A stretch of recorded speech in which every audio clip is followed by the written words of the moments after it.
Mírame a los ojos y escúchame con atención, porque si en este preciso momento estás sentado pensando que una mujer infiel siempre deja huellas obvias, que cometerá un error descuidado o que la verdad te llegará envuelta en un regalo con un lazo rojo, tengo que decirte algo que probablemente te va a incomodar profundamente. La gran mayoría de los hombres que se enfrentan a una traición en España y en cualquier parte del mundo no descubren la realidad porque les falten pruebas físicas o porque no tengan acceso a contraseñas. La descubren demasiado tarde, cuando el daño ya es irreparable, simplemente porque decidieron ignorar los pequeños microcambios de comportamiento que se estaban desarrollando justo frente a sus narices durante meses. Y quiero que quede claro desde el primer segundo. No te estoy hablando de convertirte en un detective privado, ni de revisar teléfonos a escondidas, ni de perseguir a nadie, ni de vivir con una desconfianza paranoica que destruya tu propia salud mental. Eso no es tener control, eso es ser esclavo de la incertidumbre. De lo que te estoy hablando hoy aquí es de pura psicología humana, de neurociencia aplicada a las relaciones y de las sutiles mutaciones emocionales que ocurren en la mente de una mujer cuando empieza a desconectarse en silencio de un compromiso. Hay un error de percepción colosal que cometen los hombres. Cuando una mujer experimenta un cambio drástico en su mundo interior, rara vez lo anuncia con bombos y platillos. No se despierta un martes por la mañana, se sienta contigo a tomar el café en la cocina y te dice abiertamente: oye, mi escala de valores ha cambiado y ya no siento lo mismo por ti. Lo que sucede en la realidad es un proceso infinitamente más sofisticado y peligroso. Ella comienza a modificar de forma casi imperceptible sus hábitos diarios, el ritmo de sus reacciones, la velocidad de sus respuestas y, sobre todo, su orden de prioridades. El verdadero drama radica en que la mente masculina tiende a racionalizar estas alarmas de la manera equivocada para protegerse del dolor. Si ella se muestra esquiva, tú te dices a ti mismo que está estresada por el trabajo en la oficina. Neuko aibong nien kankwa niehong gianrien. Tú te convences de que es solo una racha de cansancio y que ya pasará. Y mientras tú construyes excusas reconfortantes para mantener tu paz mental ficticia, la distancia afectiva sigue creciendo milímetro a milímetro, transformando lo que antes era un vínculo sólido en un cascarón completamente vacío. Antes de dar un paso más en este análisis, es absolutamente crucial que entendamos el marco ético y psicológico de lo que vamos a tratar. El propósito de esta información no es sembrar la semilla de la discordia en tu cabeza, ni hacer que mires a tu pareja con ojos de sospecha criminal a partir de esta noche. Las personas cambian, evolucionan y atraviesan crisis personales por decenas de motivos legítimos que nada tienen que ver con terceras personas. Problemas familiares, crisis existenciales de la edad, agotamiento profesional o fluctuaciones hormonales. Una sola actitud extraña no dicta una sentencia de culpabilidad. Sin embargo, la psicología del comportamiento ha demostrado que existen patrones neurobiológicos idénticos que se repiten con una precisión matemática cuando un ser humano empieza a ocultar una parcela importante de su vida emocional. Aquí es donde entramos en el terreno de lo que pocos se atreven a decir en voz alta. Muchos hombres detectan perfectamente que el agua de la piscina se está enfriando, sienten un nudo en el estómago cuando ella se da la vuelta en la cama, pero deciden mirar hacia otro lado porque aceptar la verdad requiere un coraje que da pánico. Duele admitirlo, pero el obstáculo principal para descubrir una realidad incómoda no es la sofisticación de la mentira ajena, es la magnitud de tu propio autoengaño. Estás tan invertido emocionalmente en ese proyecto de vida, has sacrificado tanto por esa relación, que tu cerebro prefiere aceptar una mentira cómoda antes que una verdad que te obligue a reconstruir tu existencia desde cero. Y es justamente en ese estado de sumisión voluntaria donde terminas perdiendo por completo el timón de tu vida. Para comprender el primer cambio estructural en la mente de una persona que empieza a distanciarse, debemos observar el entorno donde pasamos la mayor parte de nuestra vida moderna, el teléfono móvil. Existe un axioma psicológico ineludible. La infidelidad casi nunca se origina con un evento macroscópico o una confesión dramática. El proceso comienza de manera microscópica, a través de pequeños secretos que parecen tan insignificantes que cualquier hombre promedio los pasaría por alto para no parecer controlador. Sin embargo, en el análisis de la conducta, el objeto oculto carece de importancia. Lo verdaderamente crucial es la metamorfosis neurobiológica que empuja a alguien a proteger ese objeto de forma repentina. Imaginemos el caso de Mateo y Valeria. Durante más de 4 años de relación, la transparencia digital entre ellos era absoluta. No porque se controlaran mutuamente, sino porque el teléfono de Valeria era un elemento más de la casa. Podía quedarse sobre la mesa del comedor mientras ella se iba a la ducha, o Mateo podía usarlo legítimamente para cambiar la música mientras conducían por la carretera. El dispositivo no contenía una carga de ansiedad asociada. Sin embargo, de un mes para otro, Mateo empezó a notar una variación en la física del entorno. Valeria no cambió sus contraseñas de inmediato, pero el teléfono adquirió una especie de gravedad propia. Ahora, si Valeria va a la cocina a por un vaso de agua, el dispositivo se desplaza con ella. Si está en la mesa, la pantalla se coloca sistemáticamente hacia abajo. Cuando entra una notificación, el ritmo de los movimientos de sus manos se altera sutilmente. Si Mateo se acerca de forma casual mientras ella redacta un mensaje, el ángulo del teléfono sufre una corrección técnica de pocos grados, lo suficiente para bloquear la línea de visión.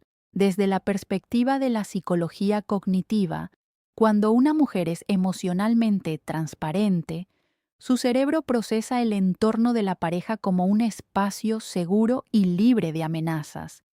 No existe la necesidad biológica de segregar cortisol o adrenalina ante la proximidad del otro, pero cuando aparece una nueva realidad emocional, el cerebro de Valeria empieza a codificar a Mateo no como a un compañero, sino como a un auditor potencial. Cada vez que Mateo se acerca al dispositivo, el sistema nervioso de ella detecta un riesgo de exposición, activando un microcomportamiento defensivo automatizado. El verdadero peligro de esta fase es la asimetría en la comunicación. Si un hombre percibe esta tensión y pregunta de forma tranquila sobre el cambio de actitud, la respuesta estándar suele apelar a la inversión de la culpa.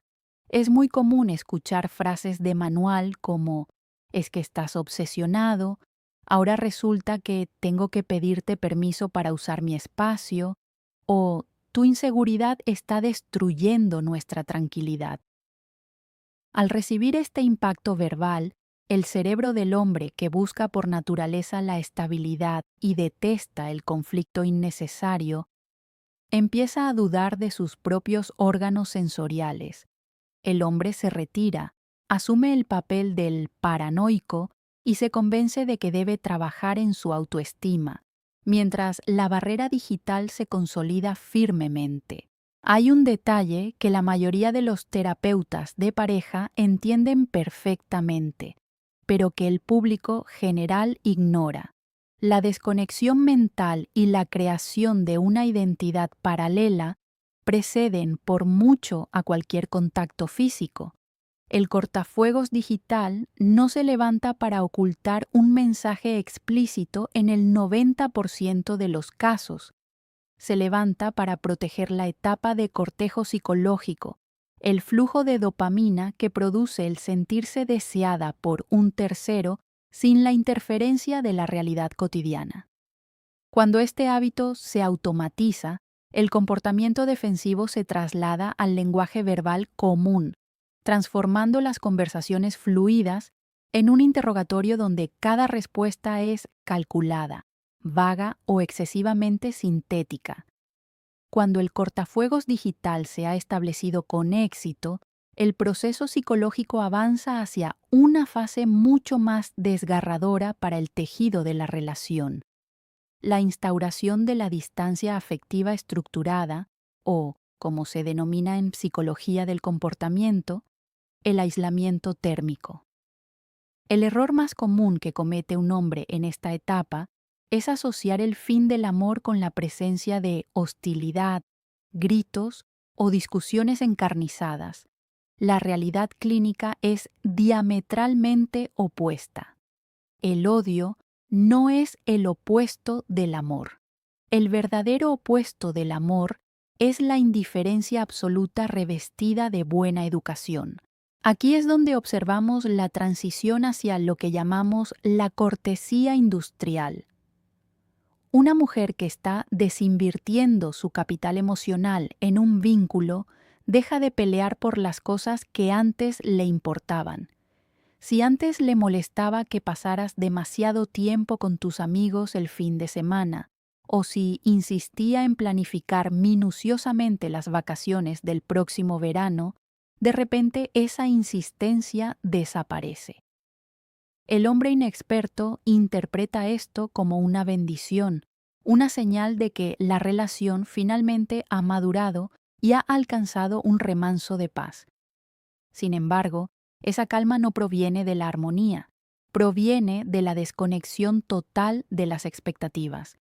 Ella ya no intenta moldear el futuro contigo porque, en su mapa mental, tú ya no formas parte de ese futuro. En esta fase, la energía emocional de la relación sufre una redistribución cuántica. La energía psicológica no se destruye, simplemente cambia de vector. Notarás que mientras la interacción contigo se vuelve plana, monótona y predecible, su entusiasmo se dispara en áreas periféricas. Puede ser una repentina obsesión por el gimnasio a horas inusuales, una necesidad imperiosa de asistir a eventos profesionales de los que antes nunca hablaba, o un incremento exponencial en la inversión de tiempo dentro de nuevas redes de contactos.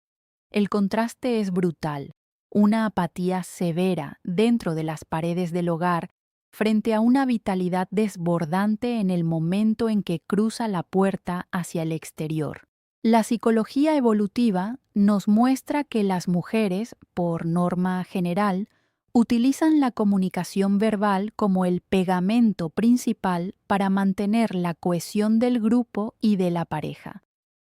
Cuando una mujer reduce sus respuestas a monosílabos, cuando deja de preguntar por los detalles de tu jornada laboral, o cuando sus ojos miran fijamente la pantalla del televisor o del teléfono mientras le hablas de tus proyectos, lo que está ocurriendo es una retirada estratégica de su atención. Tu presencia ha dejado de ser su refugio emocional principal para convertirse en un trámite de convivencia. Frente a esta sequía afectiva, el hombre suele activar el peor mecanismo de supervivencia posible, la persecución emocional. El hombre empieza a operar desde la carencia, adoptando una postura de mendicidad afectiva. Pregunta constantemente si ha hecho algo malo, multiplica los regalos, se vuelve excesivamente servil y reduce su propio espacio personal con la esperanza de comprar unos gramos de la atención perdida. El resultado neuropsicológico de esta estrategia es devastador. Al mostrar una disponibilidad absoluta y una total ausencia de límites personales, el hombre reduce su valor percibido a ojos de la mujer, acelerando el proceso de enfriamiento y validando la decisión inconsciente de ella de buscar estímulos en otras direcciones. Para comprender la tercera etapa de este proceso, es necesario introducir un concepto fundamental de la psicología del comportamiento, la aversión a la pérdida. En condiciones normales, cuando una persona valora su relación, experimenta un miedo natural y saludable a que el vínculo se rompa. Ese temor actúa como un regulador de conducta invisible. Es lo que hace que alguien cuide sus palabras durante una discusión, evite situaciones equívocas y se esfuerce por mantener la armonía. Sin embargo, existe un momento límite donde la balanza se equilibra hacia el vacío, el día en que ella pierde por completo el miedo a perderte. Cuando el capital emocional ha sido retirado casi en su totalidad, la dinámica de poder dentro del ecosistema de la pareja sufre una transformación radical. Muchos hombres esperan una señal ruidosa, un portazo o un ultimátum para entender que las cosas van mal. Pero la psicología profunda nos enseña que el verdadero peligro habita en la desaparición absoluta de la tensión. Una mujer que aún protesta, que aún se enfada porque no le prestas atención o que exige cambios con vehemencia, es una mujer que todavía está dispuesta a invertir su energía en el conflicto para salvar el territorio común. El verdadero abismo se abre cuando llega la calma de la indiferencia. En esta etapa, la mujer empieza a sentirse extraordinariamente cómoda realizando acciones que en el pasado habrían generado fricción o largas conversaciones. Si antes existía un acuerdo implícito sobre los horarios, las salidas nocturnas o el tipo de compromisos sociales, esos límites comienzan a disolverse sin que medie ninguna negociación previa. Simplemente ocurre. Ella decide asistir a un viaje de fin de semana con personas que tú apenas conoces, o modifica su agenda sin consultarte, mostrando una tranquilidad pasmosa frente a la posibilidad de que tú te sientas incómodo o decidas marcharte.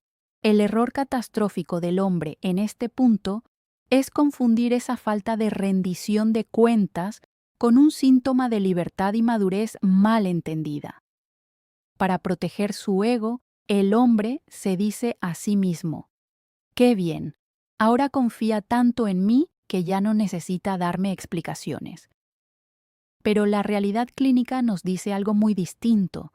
Ya no te da explicaciones porque tu opinión ha dejado de tener un peso específico en su matriz de toma de decisiones. Ha dejado de proteger la relación porque, a nivel subconsciente, ya ha asumido el coste de la ruptura. Desde el punto de vista de la neurociencia, cuando una persona habita este estado mental, deja de segregar las hormonas asociadas al apego y la protección mutua cuando está cerca de su pareja. El hombre se convierte en un mueble más de la casa, una presencia física que aporta estabilidad logística o económica, pero que carece de magnetismo. Cuando un hombre intenta reaccionar en esta fase utilizando la lógica o el reproche, se topa con un muro de cemento armado.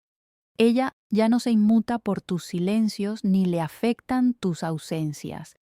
Es el instante exacto donde el hombre descubre, con un frío terrible en el pecho, que podría desaparecer al día siguiente y el universo emocional de ella no sufriría la más mínima alteración. Una vez que la desconexión es total y la necesidad de buscar una salida se vuelve imperiosa, la mente humana activa uno de los mecanismos de defensa más antiguos y sofisticados que existen, la racionalización del autoengaño a través de la proyección de la culpa. Aquí es donde presenciamos el nacimiento de la quinta señal, una de las más destructivas para la salud mental del hombre, la aparición repentina de discusiones encarnizadas por motivos microscópicos o completamente absurdos. Analicemos la historia de Lucas y Sofía para entender cómo opera este engranaje en la vida real. Durante meses, Lucas había notado los síntomas que hemos descrito en las secciones anteriores, el teléfono blindado y la cortesía distante. Pero de la noche a la mañana, la atmósfera de la casa cambió de una paz gélida a un campo de minas hiperactivo. De repente, la forma en que Lucas organizaba la cocina, el tono de voz que utilizaba para saludar al regresar del trabajo, o un retraso de 10 minutos debido al tráfico, se convertían en el detonante de una crisis existencial de dimensiones épicas por parte de Sofía. ¿Qué hay detrás de esta repentina hipersensibilidad? La psicología de la disonancia cognitiva nos da la respuesta exacta. Cuando una persona está cometiendo una falta ética contra su propia escala de valores, como mantener una doble vida emocional o planear una traición, su cerebro experimenta una tensión insoportable. Nadie quiere mirarse al espejo por la mañana y verse como el malo de la película. Para aliviar ese dolor interno y reconciliar su autoimagen de buena persona, la mente de Sofía necesita urgentemente construir una narrativa donde ella sea la víctima y Lucas el verdugo. Al amplificar los defectos cotidianos de Lucas y transformarlos en ofensas imperdonables, ella logra dos objetivos psicológicos cruciales. En primer lugar, justifica ante sus propios ojos la distancia que ha tomado y las decisiones que está a punto de ejecutar. Se dice a sí misma: tengo derecho a buscar la felicidad en otro lado porque vivir con este hombre es insufrible. En segundo lugar, externaliza la presión. Al mantener a Lucas en un estado de defensa constante, disculpándose por cosas insignificantes y caminando sobre cáscaras de huevo, ella desvía la atención del verdadero foco del problema. El drama para hombres como Lucas es que caen de lleno en la trampa. Creen de forma ingenua que el problema real es el orden de la casa o el horario de la cena. Agotan sus últimas reservas de energía psicológica intentando corregir esos supuestos errores, volviéndose aún más complacientes, mientras observan con desesperación que el nivel de ira e insatisfacción de ella no disminuye, sino que se multiplica.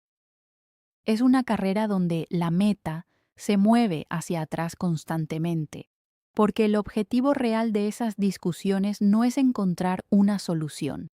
El objetivo real es forzar la ruptura o empujar al hombre a un estallido de frustración que ella pueda utilizar como la coartada perfecta ante su entorno social para decir: «Lo veis, la relación se terminó porque él era un hombre inestable». Cuando las palabras se han convertido en un terreno de conflicto o indiferencia, el cuerpo asume el control total de la narrativa. La sexta señal es, sin lugar a dudas, la más difícil de camuflar para la mente humana, porque pertenece al reino del sistema nervioso autónomo, la aparición de la distancia física inconsciente y la alteración drástica de la química corporal.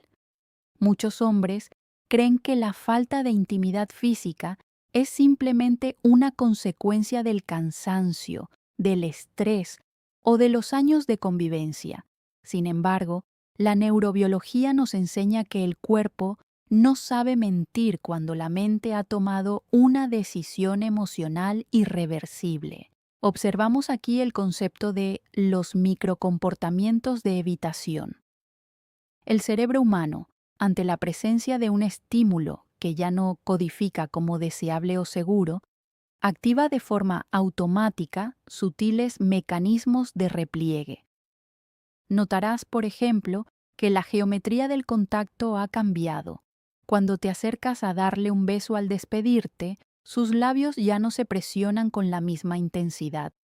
Es un contacto fugaz, casi elástico, donde el cuerpo parece retirarse antes de haber completado el gesto.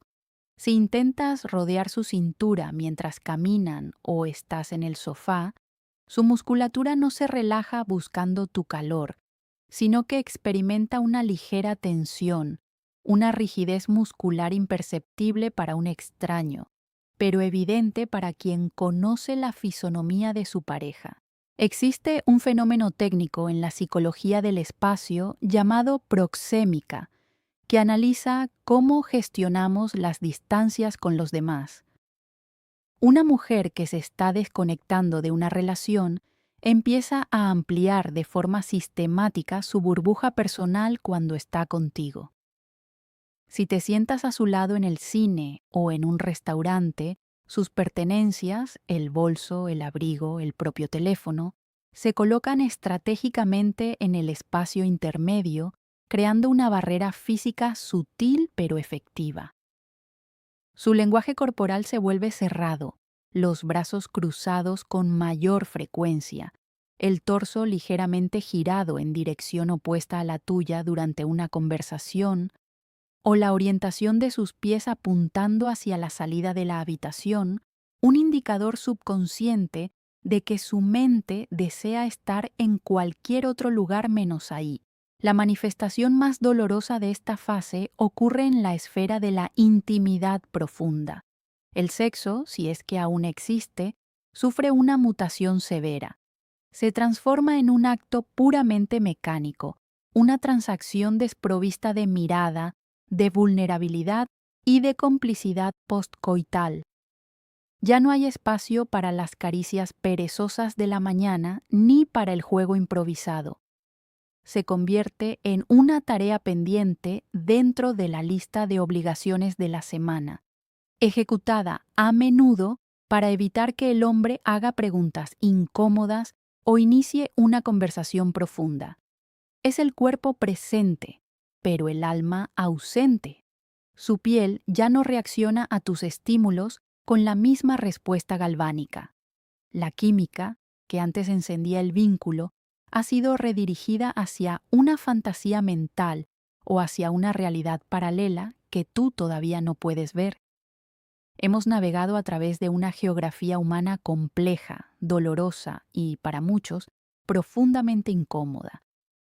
Pero voy a cerrar este análisis con una reflexión que sacudirá los cimientos de todo lo que creías saber sobre el desamor y la traición. En la inmensa mayoría de los escenarios donde un hombre termina con el corazón destrozado al descubrir una infidelidad, la mujer no es la única persona que se había desconectado de la ecuación.